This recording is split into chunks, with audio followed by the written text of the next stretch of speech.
चलिए आ गए अपनी अगली क्लास में। और अब एक नई चीज़ पढ़ेंगे। थोड़ा सा एक उदाहरण है यहाँ पे बोलेंगे और कुछ जानकारी लेंगे। एक नई चीज़ पढ़ेंगे बिल्कुल।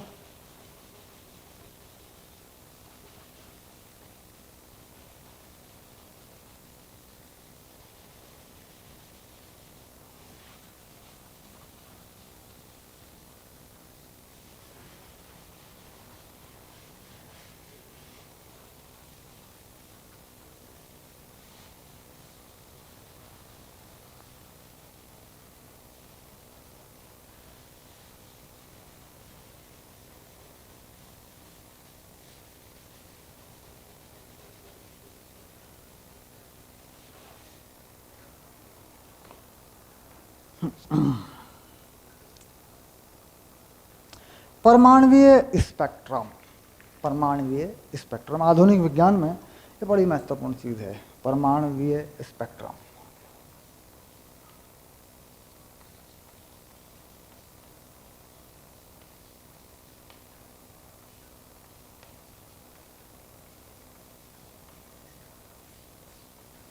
इसे बोल देते हैं एटॉमिक स्पेक्ट्रा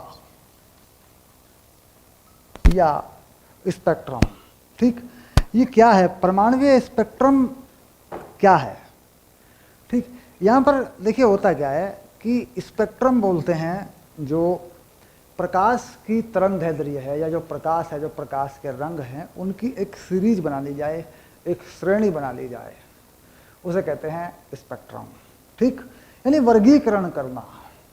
वर्गीकरण करना, मान लीजिए किसी काले पर्दे के ऊपर कुछ प्रकाश डाल दिया जाए, कुछ प्रकाश के तरंग दैर्ध्य उसमें से निकल जाएं, कुछ उसमें अवशोषित हो जाएं, तो जो बचेगा या जो उस पर डाला गया था, ये दोनों ही बेसिकली स्पेक्ट्रम है। यानी स्पेक्ट्रम वो हिस्सा है, विकिरण का कोई भाग, जो तरंग दैर्ध्य के रूप में वर्गीकृत किया गया। स्पेक्ट्रम का मतलब है तरंग दैर्ध्य के रूप में उसका वर्गीकरण कर दिया गया कि भाई उसमें कौन कौन से जो है रंग हैं, या कौन कौन से तरंग दैर्ध्य हैं, वेवलेंथ हैं उसके अंदर। इसे कहते हैं स्पेक्ट्रम। तो स्पेक्ट्रम कोई ऐसी विशेष नाम नहीं है कि इसमें कोई हम नई सोच लगाएंगे। स्पेक्ट्रम का मतलब है कि तरंग दैर्ध्य ये पाए जाते हैं, भाई ये इसका स्पेक्ट्रम है। ठीक, अब यहाँ आता है परमाणुवीय स्पेक्ट्रम। तो कैसे पता करेंगे कि परमाणुवीय स्पेक्ट्रम किसी गैस का क्या है? हम ये बात कैसे पता करेंगे? अब यह क्या होता है, मान लीजिए किसी गैस पे, मान लीजिए किसी गैस पे, देखो इसका बिल्कुल सिंपल सा तरीका बताऊंगा मैं। मान लीजिए ये कांच का बर्तन है, कांच का बर्तन। ठीक, बिल्कुल सिंपल सी बात करूंगा, और इसके सामने ये पर्दा है। बिल्कुल प्रयोग करके बताता हूँ, बिल्कुल सरल समझ में आ जाएगा मामला कि स्पेक्ट्रम किसको कहेंगे, कहाँ कहेंगे, कैसे बोलेंगे। अब इस कांच के बर्तन के अंदर हाइड्रोजन गैस बंद है।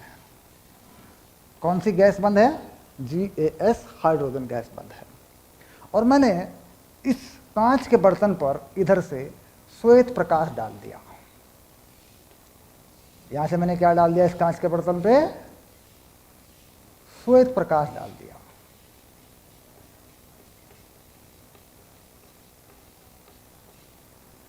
श्वेत प्रकाश में सभी रंग हैं। श्वेत प्रकाश में क्या है? सभी रंग हैं। और श्वेत प्रकाश में जितने तरंग दैर्ध्य होने चाहिए वो सारे हैं इसमें।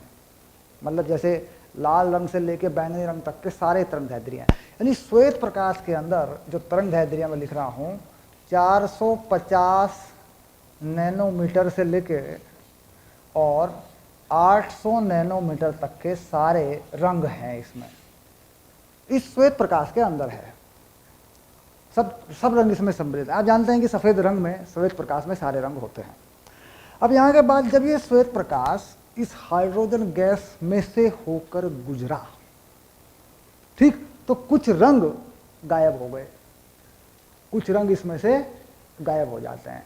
कौन से रंग गायब हो जाते हैं? ये कह रहा जी इसमें से यहाँ पीला रंग गायब हो जाता है, पीले के साथ कहीं इसमें से हरा रंग गायब हो जाता है। ठीक, और इसमें से बैंगनी रंग गायब हो जाता है। ठीक, और ये मैंने माना, रंग और भी गायब हो सकते हैं, ये मैंने माना कि ये रंग गायब हो जाते हैं, यानी ये तरंग दैर्ध्य इसमें से गायब हो जाती है। ठीक, गायब लिख दिया लो, या ये लिख दिया अदृश्य, अदृश्य, अदृश्य हो जाते हैं, रंग इसमें से अदृश्य हो जाते हैं। इसका मतलब ये है कि प्रकाश में से ये आवृत्तियां जो इन रंगों की थी अवशोषित कर ली हाइड्रोजन ने। ठीक, हरा, पीला और बैंगनी प्रकाश अवशोषित किया। इसका मतलब सीधा हो जाता है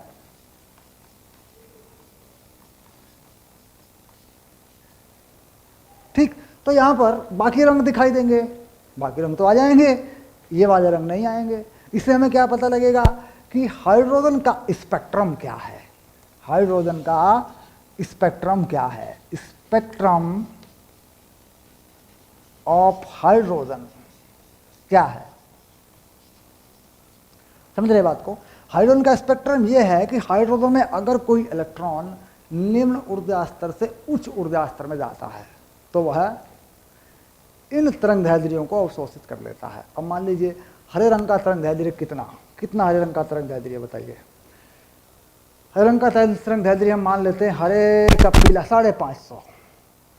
550 नैनोमीटर से हम इसको 600 नैनोमीटर तक मान लेते हैं। पीले वाले का हम 600 नैनोमीटर से लगभग 650 तक मान लेते हैं।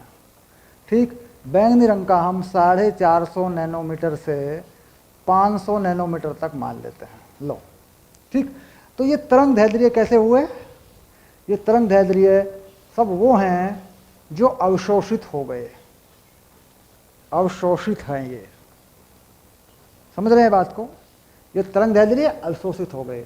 हाइड्रोजन के इलेक्ट्रॉन ने या इलेक्ट्रॉनों ने ये वाला प्रकाश अवशोषित कर लिया। उसके बदले में हाइड्रोजन के इलेक्ट्रॉनों ने क्या किया, कह जी हाइड्रोजन में परमाणु के अंदर जो इलेक्ट्रॉन है, मान लीजिए ये नाभिक है, ठीक, इसके चारों तरफ जो इलेक्ट्रॉन घूम रहे हैं हाइड्रोजन परमाणु में, ये H का नाभिक है, ये इलेक्ट्रॉन घूम रहे हैं। ठीक, कह रहे इन्होंने अपने ऊर्जा स्तरों को बढ़ा दिया। इन्होंने क्या किया, अपने ऊर्जा स्तरों को बढ़ा। अब इलेक्ट्रॉन घूमते घूमते देखो यहाँ पहुँच गया, ऐसे ही कुछ यहाँ पहुँच गया। इन्होंने अपने ऊर्जा स्तरों को बढ़ाया, इन्होंने ऊर्जा को अवशोषित किया। हालांकि कुछ समय के बाद, ये अभी हो गया, प्रकाश डाला हमने, स्पेक्ट्रम आ गया पर्दे पे, ये रंग गायब हो गए, इन रंगों को हाइड्रोजन ने अवशोषित कर लिया। इससे पता चला कि हाइड्रोजन में जो इलेक्ट्रॉन है उसने इन रंगों के तरंग दैर्ध्य को, प्रकाश को अवशोषित कर लिया और वह उच्च ऊर्जा स्तरों पर चला गया। लेकिन कुछ समय के बाद कह रहा ये जो अवशोषित किया था हाइड्रोजन ने, कह रहा ये वापस भी कर देता, ये बाहर वापस आ जाता है, फिर इलेक्ट्रॉन अपनी मूल कक्षा में पहुंच जाता है और इन्हें बाहर उत्सर्जित भी कर देता है। ये बाद की बात है।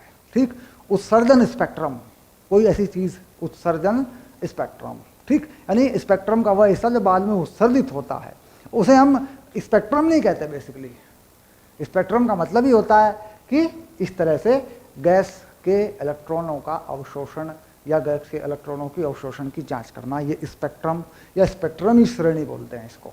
इसी को बोलते हैं स्पेक्ट्रम, जो तरंग दैर्ध्यों को बताता है।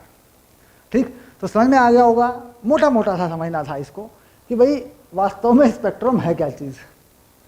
अब इसका काम क्या है, बहुत सारी जगहों पे इसका काम हो सकता है। ठीक, कहीं भी इसका इस्तेमाल कर सकते हैं। ठीक, अब देखो कुछ थोड़ा सा किताब से पढ़ेंगे।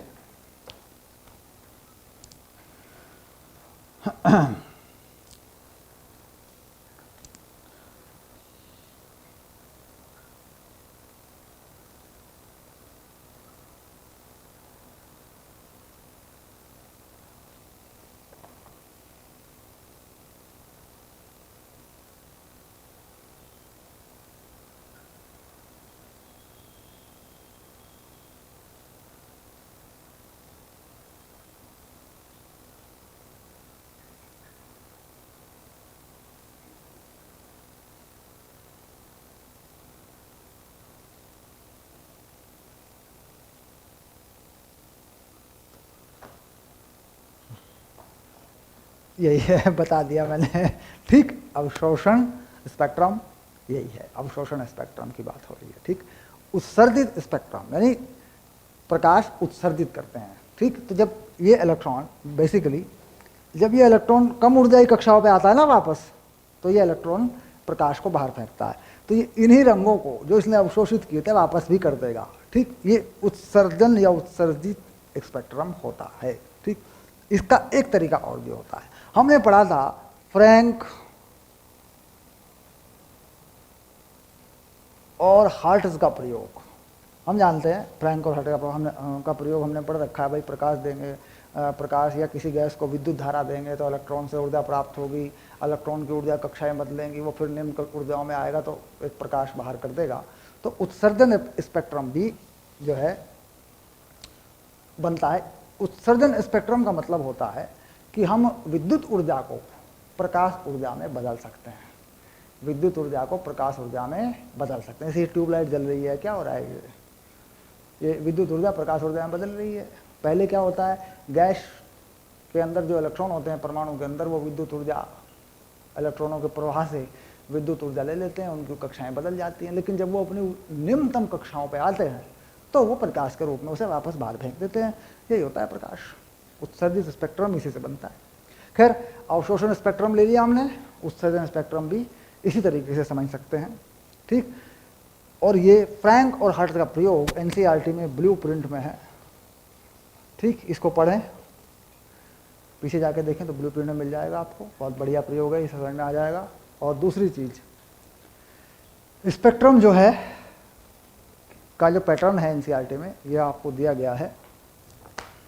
इसमें कुछ श्रेणियां बताई गई हैं, लाइमन श्रेणी, बामर श्रेणी, पासन श्रेणी। इन श्रेणियों पर हम बात करेंगे, कौन कौन से रंग या कौन कौन से रंग का प्रकाश या कितनी कितनी तरंगदैर्ध्य होती है। ठीक, उत्सर्जन स्पेक्ट्रम की बातें हैं, हाइड्रोजन के उत्सर्जन स्पेक्ट्रम में। ठीक, कैसे होगा उत्सर्जन स्पेक्ट्रम, ये हमने बता दिया। हाइड्रोजन भरेंगे और उसे विद्युत प्रवाहित करेंगे इसमें। ठीक, इलेक्ट्रॉनों को विद्युत ऊर्जाएं मिलेंगी, बाद में वही इलेक्ट्रॉन अपनी मूल ऊर्जाओं की कक्षाओं में आएंगे तो बाहर क्या फेंकेंगे, प्रकाश ऊर्जा फेंकेंगे। ठीक, ये है उत्सर्जन स्पेक्ट्रम। यहाँ प्रकाश अवशोषित हो रहा है, उसी प्रकाश से बाद में उसी प्रकाश को गैस अवशोषित कर रही है तो अवशोषण हो गया। अब मान लीजिए मैं प्रकाश के स्रोत को हटा दूं, बात को पूरा कर लेते हैं, थोड़ा सा लेते हैं, मैं इस प्रकाश के स्रोत को हटा लेता हूं लो। ठीक, और ये जो है पर्दा फिर से लगा देता हूं। मोटा सा बताता हूं, उत्सर्जन स्पेक्ट्रम के बारे में बता देता हूं। अब मान लीजिए मैं यहाँ इस गैस के अंदर एक फिलामेंट लगा दूं, ऐसे रेजिस्टेंस लगा दूं कोई, और इसको विद्युत धारा दे दूं। ठीक, तो क्या होगा, इस फिलामेंट से या इस पदार्थ से जो भी ये है, ठीक, इसके अंदर जो गैस भरी है, इलेक्ट्रॉन है, उनको ऊर्जाएं प्राप्त होंगी, उनको ऊर्जाएं प्राप्त होंगी।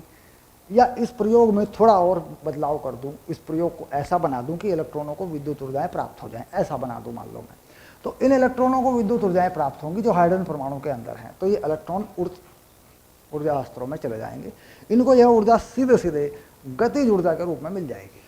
अब जब ये वापस आएंगे, जब ये इलेक्ट्रॉन अपनी कम ऊर्जा की कक्षाओं पे वापस आएंगे, ठीक, तो क्या करेंगे, लाइट बाहर छोड़ेंगे, कोई ना कोई तरंगदैर्ध्य बाहर छोड़ेंगे। तो ये जब लाइट बाहर छोड़ेंगे तो कोई ना कोई रंग, कोई ना कोई तरंगदैर्ध्य यहाँ आपको दिखाई देगी, पर्दे पर कोई ना कोई रंग आएगा। तो ये उत्सर्जन या उत्सर्जित स्पेक्ट्रम है जिसमें लाइट बाहर आई है। ये लाइट कहाँ से पैदा हुई, ये लाइट कहाँ से पैदा हुई, यहाँ से जो हमने विद्युत ऊर्जा दी थी, वह विद्युत ऊर्जा हाइड्रोजन परमाणुओं के अंदर के इलेक्ट्रॉनों को मिली, वह उच्च ऊर्जा की कक्षाओं तक पहुँचे, बाद में वह फिर नीचे आए, तब ये ऊर्जा उत्सर्जित हुई। यानी पहले इलेक्ट्रॉनों को उच्च ऊर्जा स्तरों तक किसने पहुँचाया, गतिज ऊर्जा ने। वह इलेक्ट्रॉनों को गतिज ऊर्जा, या वह गतिज ऊर्जा इलेक्ट्रॉनों को कहाँ से मिली, इस विद्युत सोर्स से मिली। जब विद्युत का सोर्स लगा रखा, बिजली करंट हमने दे रखा इसको, यहाँ से मिली। इलेक्ट्रॉन फिर नीचे आएंगे अपने मुख्य ऊर्जा स्तरों पर। जब इलेक्ट्रॉन उत्सर्जित अवस्था से सामान्य अवस्था पे आएगा तो प्रकाश बाहर फेंकेगा, तो वो उत्सर्जित करेगा किसको, प्रकाश को। इस प्रकाश में अलग अलग तरंगदैर्ध्य होंगे, उन तरंगदैर्ध्यों को ही एक पर्दे पर उतार दिया जाएगा, बस इसी को कहते हैं उत्सर्जित स्पेक्ट्रम। तो दोनों स्पेक्ट्रम हो गए हमारे, हमने उत्सर्जित स्पेक्ट्रम भी ले लिया, ठीक, और अवशोषित स्पेक्ट्रम भी ले लिया, दोनों पर हमने बात कर ली, ठीक।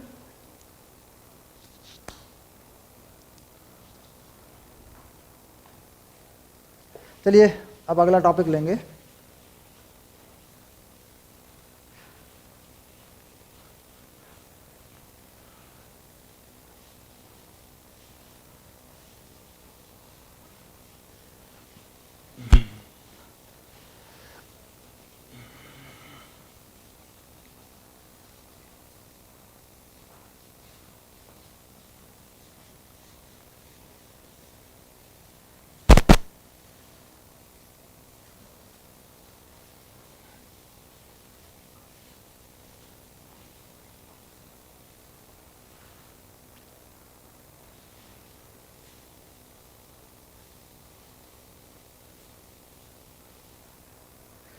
ये चैप्टर आप केमिस्ट्री में भी पढ़ते हैं, आप इस चैप्टर को केमिस्ट्री में पढ़ते हैं। 11वीं में केमिस्ट्री में चैप्टर है भौतिक रसायन में परमाणु संरचना। परमाणु संरचना में ये सारी बातें आप वहाँ एक बार पढ़ते हैं, ठीक।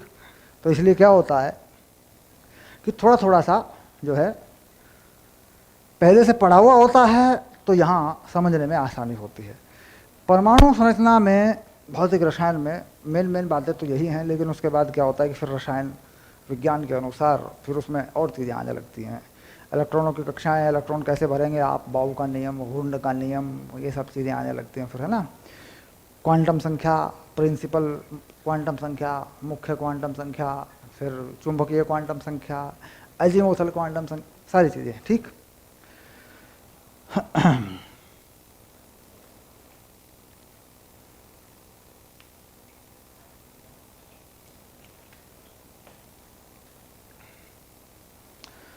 हम डिफाइन करते हैं स्पेक्ट्रमी श्रेणी 12-3-1।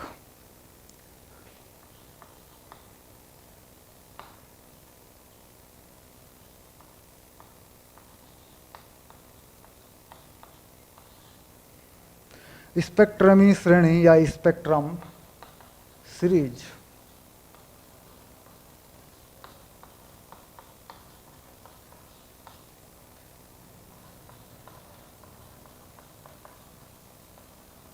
स्पेक्ट्रम सीरीज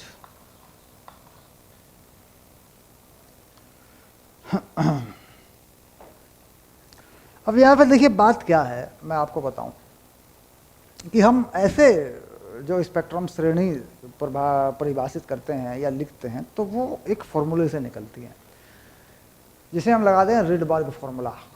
और रिडबर्ग फॉर्मूला पहले हम बनाते हैं, उसके पहले हम सिद्ध करते हैं। तो यहाँ पर क्या करते हैं, हम केवल परिभाषा बना लेते हैं और वो फॉर्मूला लिख लेते हैं। वो फॉर्मूला आता कैसे है, बोहर के मॉडल में जाने के बाद फिर रिडबर्ग द्वारा फॉर्मूला दिया जाता है, तो तब ये श्रेणी पूरी तरह परिभाषित हो जाती है। यानी बोहर के मॉडल का जो तीसरा पोस्टुलेट है, बोहर के मॉडल का जो तीसरा अभिग्रहित है, उसके अनुसार ये श्रेणी बनती है। लेकिन वो तो हम पढ़ते नहीं हैं अभी, तो बुक में क्या किया है कि पहले से दे दिया, इनको परिभाषित कर दिया, ताकि आप पहले जब वहाँ जाके देखेंगे तो आप इन श्रेणियों को यहाँ पे जोड़ सकते हैं, ठीक। अब इसमें क्या होता है, देखिए फॉर्मूला क्या है, तरंग दैर्ध्य को बताता है आर। अब ये तरंग दैर्ध्य किसका है, ठीक। अब मान लीजिए कोई इलेक्ट्रॉन दूसरी कक्षा से पहली कक्षा पे आता है, तीसरी कक्षा से पहली कक्षा पे आता है, चौथी कक्षा से पहली कक्षा पे आता है। तो जब भी वह पहली कक्षा में आता है तो ये श्रेणी होती है लाइमैन श्रेणी, ठीक। यानी 1 का स्क्वायर और n स्क्वायर हमेशा 1 पे आएगा, n से आएगा। इसे कहते हैं लाइमैन श्रेणी,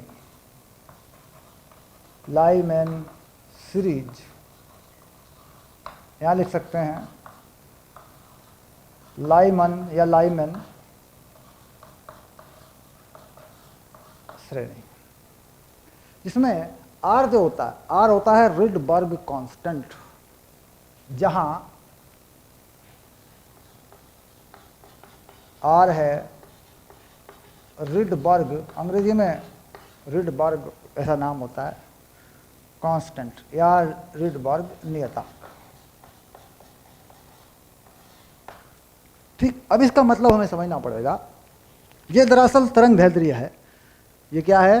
तरंग दैर्ध्य है उस प्रकाश का जो इलेक्ट्रॉन उत्सर्जित करता है। ठीक, अब देखो कैसे। मान लीजिए ये एक परमाणु का नाभिक है और ये हाइड्रोजन परमाणु की बात करें अगर हम, हाइड्रोजन परमाणु, तो ये H का नाभिक हो गया। ठीक, H का नाभिक हो गया। H के नाभिक में चारों तरफ एक इलेक्ट्रॉन घूमता है और ये मान लीजिए पहली कक्षा है। ये है n बराबर 1, जिसे अंग्रेजी में बोलते हैं ऑर्बिट, कक्षा। और इसके बाद दूसरी कक्षा है, ये है मान लीजिए, ये है n बराबर 2। और ऐसे ही ये तीसरी कक्षा है, ये है n बराबर 3। और ये है मान लीजिए n बराबर 4। और एक और है कक्षा, ये है मान लीजिए n बराबर 5। ये सब जो हैं कक्षाएं हैं ऐसे।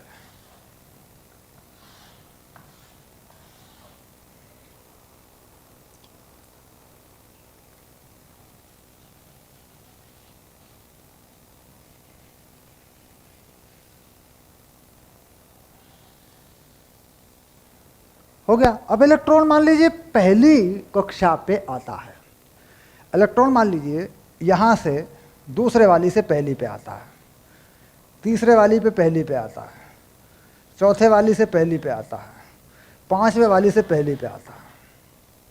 तो कितनी लाइनें हैं? आप देख कितनी लाइनें हैं, 1 2 3 4।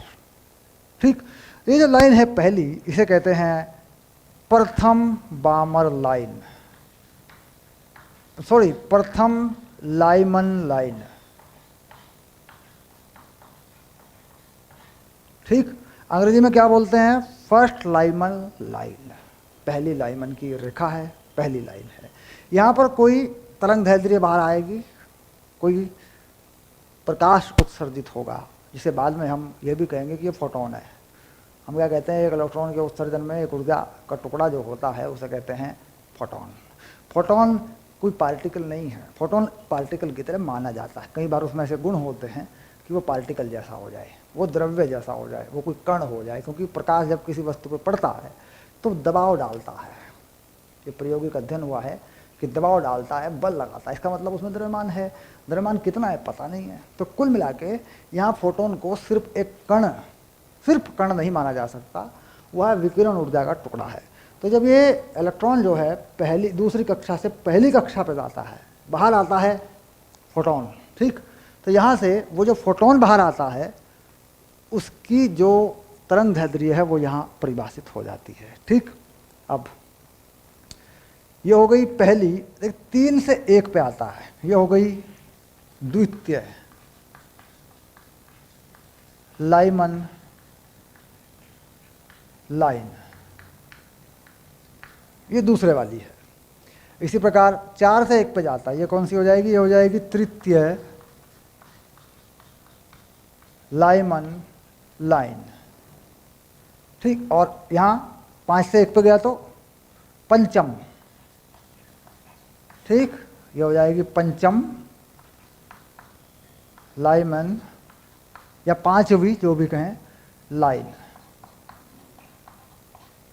ठीक, तो ये इलेक्ट्रॉन, सवाल ये है कि यहाँ आया कैसे? भाई सामान्यतया इलेक्ट्रॉन पहली कक्षा में रहता है, जो सामान्य कक्षा है उसी में रहता है। बात है कि आया कैसे? कह रहे जिसके 2 तरीके हैं, इलेक्ट्रॉन को यहाँ तक उत्सर्जित किया गया, इसके 2 तरीके हैं। या तो आपने पहले इसके ऊपर लाइट डाली होगी, आपने इस पर विकिरण डाला होगा, प्रकाश दिया होगा इसको, या आपने इसे विद्युत ऊर्जा दी होगी। आपने क्या किया होगा? हाइड्रोजन गैस में से विद्युत प्रवाहित किया होगा आपने। हाइड्रोजन गैस के अंदर से इलेक्ट्रॉन की बम्बार्डमेंट करवा दी होगी, उसके अंदर से इलेक्ट्रॉन का बहाव करा दिया होगा, तो उसके अंदर के इलेक्ट्रॉनों को ऊर्जा मिल गई, वो उनकी गतिज ऊर्जा बढ़ गई, तो वो उच्च ऊर्जा स्तरों में चले गए। या आपने उस पर प्रकाश डाल दिया होगा, कुल मिला के आपने इसको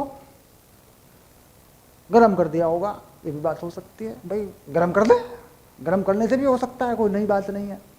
हम देखते हैं चीज़ों को गर्म करते हैं तो बाद में वो प्रकाश देती हैं, जब कोई चीज़ जलती है, गर्म होती है, तो बाद में प्रकाश तो देती है।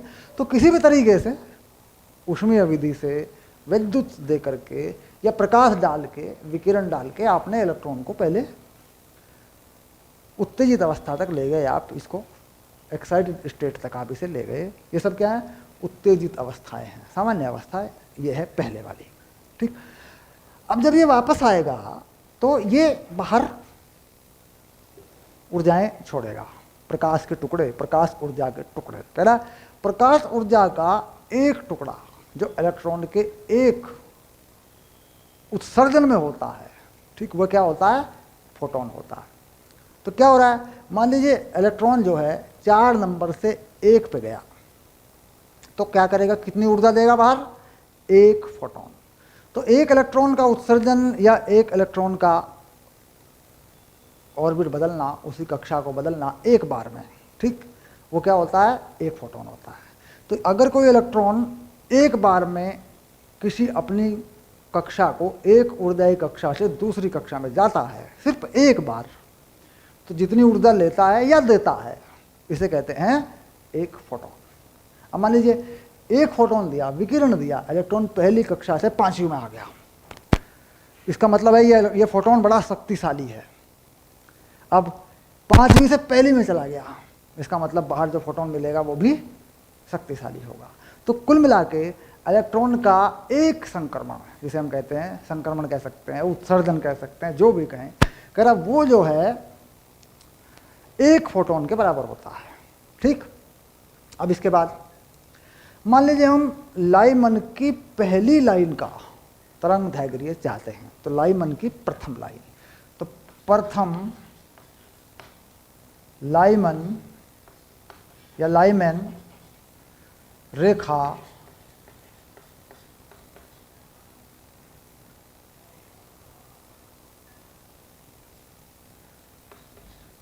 की तरंग दैर्घ्य,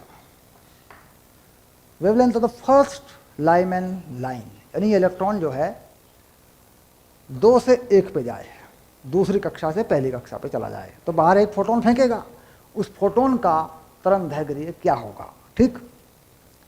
तो यहाँ क्या लिखेंगे? पहली लाइन है, तो पहली लाइन को क्या लिख सकते हो तुम? यहाँ पे λ1 लिख सकते हो, 1 लिख सकते हो, अल्फा बीटा गामा से इसके नाम बता सकते हो जैसे चाहे। तो मैं कितना लिख दिया इसको? λ1 लिख दिया। तो कहाँ से कहाँ तक गया फोटोन, न सॉरी इलेक्ट्रॉन? 1 पे आया और 2 से आया, ये आ गया, देखो, ठीक। तो ये हो गया λ1 कितना आएगा बताओ? R 3 4 है ना, तो ये आ गया 4/3R है ना, उल्टा कर दिया ना मैंने, 1 बटा λ है ना, तो λ1 कर दिया, 4/3R, ये आ गया मीटर में। R का मान, R बराबर 1.097 गुना 10⁻7 मीटर है, ठीक। क्या कहते हैं हम इसको? इसे कहते हैं रिडबर्ग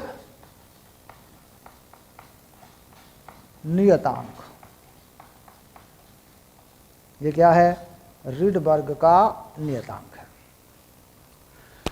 तो इस प्रकार हम सारी जितने भी उत्सर्जन है, सभी का जो फोटोन है, जो प्रकाश आएगा बाहर, ठीक, वो सब के लिए हम निकाल सकते हैं। उत्सर्जन है या अवशोषण है, जैसा भी कहें, क्योंकि इलेक्ट्रॉन जो है ऊर्जा को उत्सर्जित करता है, तो उत्सर्जित फोटोन हो गया, और अगर वो लेता है तो अवशोषित फोटोन हो गया।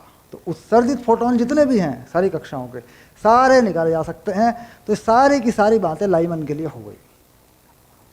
अब ये सवाल उठता है कि साहब हाइड्रोजन में तीसरी लाइमन लाइन पे जो फोटोन उत्सर्जित होता है, उसका तरंग दैर्घ्य कितना है? अब हमें ये सवाल करके देख लेना है।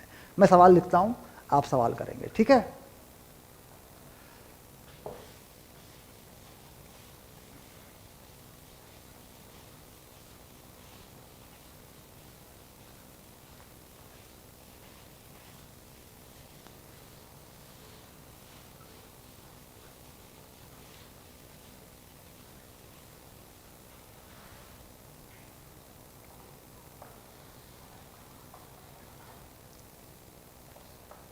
H परमाणु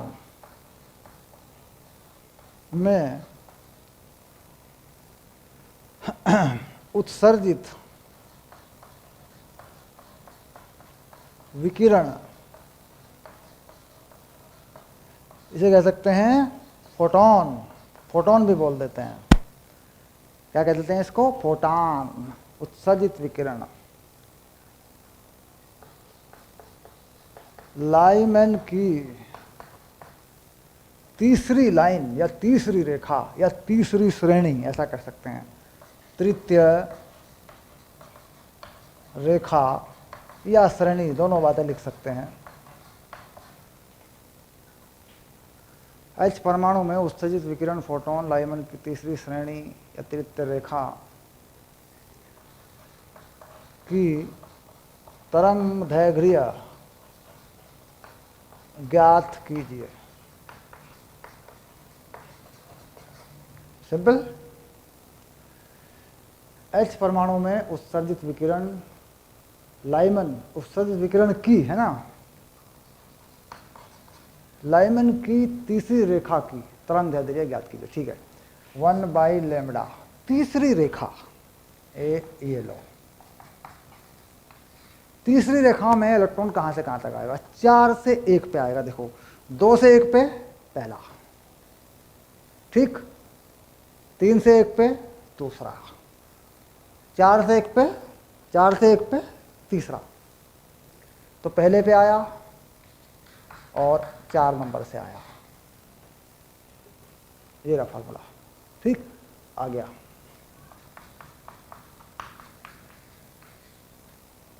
ये हो गया 15, ये हो गया 16। λ3 16/15R। R का मान रखेंगे, ये रहा 16/15। R का मान 1.097 और 10 की पावर 7, ये आ गया मीटर। R का मान आपको वही रखना होता है जो आपको दिया होता है। ये मैंने वो मान रख दिया जो सामान्यतः इस्तेमाल होता है। कई बार क्या होता है कि ये देखो 1.097 है, इसको 1 ही मान लेते हैं। कई बार ये 10 की पावर 7 भी लगा देते हैं। तो ध्यान रहे, R का मान रिडबर्ग कांस्टेंट का मान, रिडबर्ग नियतांक का मान आपको वही लगाना होता है जो सवाल में दिया होता है, वो आपको लगाना होता है। या अपने प्रश्न पत्र में देखेंगे तो शुरू में कुछ नियतांक दिए होते हैं, जो दिया होता है वो लगता है। ठीक, तो इस प्रकार लाइमैन श्रेणी की या लाइमैन की कोई भी रेखा का एक सवाल बनता है तो वो इस तरीके से आप हल करते हैं। ठीक, यानी लाइमैन में 1 पे आएगा, 2 से 1, 3 से 1, 4 से 1, 5 से 1, यहां तक बात हो सकती है। ठीक, अब ये कहता है लाइमैन में सबसे छोटी तरंगदैर्घ्य बताइए। लाइमैन श्रेणी का सबसे छोटा तरंगदैर्घ्य बताइए। ये था उदाहरण। अब दूसरा उदाहरण लिखूंगा, देखो।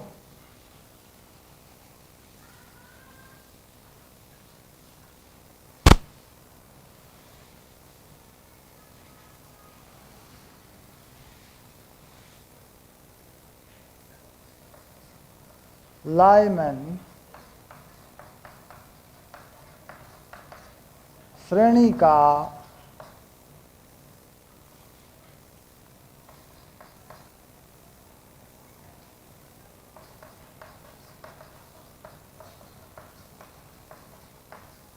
सबसे कम या सबसे छोटा लिखता हूं, सबसे छोटी तरंगदैर्घ्य ज्ञात कीजिए। बड़ा ही बढ़िया चैप्टर है ये, मजा आ जाएगा इसमें, पढ़ते रहो इसको। तो सबसे छोटा, ठीक, तो हम जानते हैं कि तरंगदैर्घ्य जो है सबसे छोटा, देखिए कैसे कैसे पता लगेगा। लैम्बडा 1/λ, 1/λ इधर का मान है। सबसे छोटा कब होगा? जब इसके नीचे और यहाँ में, यहाँ इसको मैंने सबसे छोटा तब करना है जब ये वैल्यू सबसे बड़ी होगी। ये वैल्यू बढ़ती जाए, ये छोटा होता जाएगा। ये वैल्यू कैसे बढ़ेगी? जब n का मान बढ़ता जाए। तो मैं क्या करता हूँ, यदि n बराबर अनंत ठीक, यानी अनंत से आए इलेक्ट्रॉन और पहले नंबर पे आए, तो इसके लिए क्या करते हैं, लैम्बडा मिनिमम, सबसे कम मिनिमम, और ये हो गया आर। ये देखो n बराबर अनंत के लिए, ठीक, यानी एक इलेक्ट्रॉन पहली कक्षा से बाहर चला जाए, जितनी भी ऊर्जा अवशोषित करेगा विकिरण के रूप में, उस ऊर्जा का तरंग दैर्ध्य है। या कोई इलेक्ट्रॉन अनंत से आगे पहले नंबर पे आ जाए, तो जितना फोटोन फेंकेगा बाहर, जितनी तरंग दैर्ध्य का फोटोन बाहर उत्सर्जित कर देगा, वो कम से कम है, यानी अधिक से अधिक ऊर्जा, कम से कम लैम्बडा। ये आप जानते हैं, hc अपॉन लैम्बडा को पकड़ेंगे अगर आप, तो आप देख रहे हैं फोटोन की ऊर्जा क्या हो रही है, जितना लैम्बडा अधिक होगा उतनी ऊर्जा कम होगी, और जितनी ऊर्जा अधिक होगी उतना वेवलेंथ कम होगा। तो कम से कम वेवलेंथ, कम से कम तरंग दैर्ध्य, अधिक से अधिक ऊर्जा। अधिक से अधिक ऊर्जा कब होगी, जब कोई इलेक्ट्रॉन अनंत पे हो और पहले नंबर की कक्षा में आ जाए, तो अधिक से अधिक ऊर्जा को बाहर फेंकेगा, अधिक से अधिक ऊर्जा के फोटोन को उत्सर्जित करेगा, तब ये हो गया। अब इसी तो सीधा हो गया आर के बराबर लैम्बडा मिनिमम 1/r लो, ठीक। अब ये कितना आ गया, ये आ गया, देखो ये आ गया मीटर में, ठीक। अब इसको हल करेंगे तो ये लगभग देखो 10 की पावर -7 तो हो ही गया, ठीक। अब इसको 10 की पावर 7 -7 को करेंगे तो 100/109, 90, 93, 90, है ना, इस तरीके से ये वैल्यू बनेगी। 100 नैनोमीटर, 200 नैनोमीटर, चलो पूरा कर लेते हैं, कोई दिक्कत नहीं, पूरा कर देता हूँ। लाओ, हाँ, 1/, लैम्बडा मिनिमम है ऐसा ना, तो लैम्बडा मिनिमम का मान लिखता हूँ। तो मैंने 1/, करना था, उल्टा कर दिया मैंने, सही बात है, 1/r कर दिया ना मैंने, तो फिर मैं इसको बटे में क्यों लिख रहा हूँ, हाँ सही तो है, ठीक तो है। अब इसको मैं ओवर कर लेता हूँ, 10 की पावर -7 कर लेता हूँ, ठीक। यहाँ 100 बना लेता हूँ और इसे 10 की पावर -2 कर देता हूँ, नीचे 1.097 कर लेता हूँ, तो 100/, ये हो गया 100/1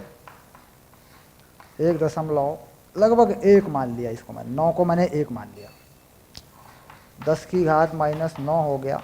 चलो ठीक है, ये क्या है, ये वैल्यू लगभग 90 के आसपास है। देखें तो कितना आ रहा है, लैम्बडा मिनिमम देखो 90 हो रहा है, लगभग 90, 90, 91 नैनोमीटर। ये रहा, कह रहा ये विकिरण किस कैटेगरी में जाता है, ये विकिरण कौन से टाइप का विकिरण है। तो क्या लिखेंगे, कौन से टाइप का विकिरण है, ये पहचानना जरूरी होता है कई बार। इसे हम लिखेंगे एक्सरे या पराबैंगनी, अल्ट्रावायलेट, दोनों कैटेगरी में आता है। एक्सरे में भी बहुत छोटा वेवलेंथ होता है और पराबैंगनी में तो होता ही है, आपको पता ही है, ठीक। तो कुल मिला के जिस प्रकार यह सवाल लाइमैन पे बना है, उसी प्रकार अगली श्रेणी बामर पर भी बनेगा, लाइमैन, बामर, पाशन। तो बात करते हैं बामर के बारे में।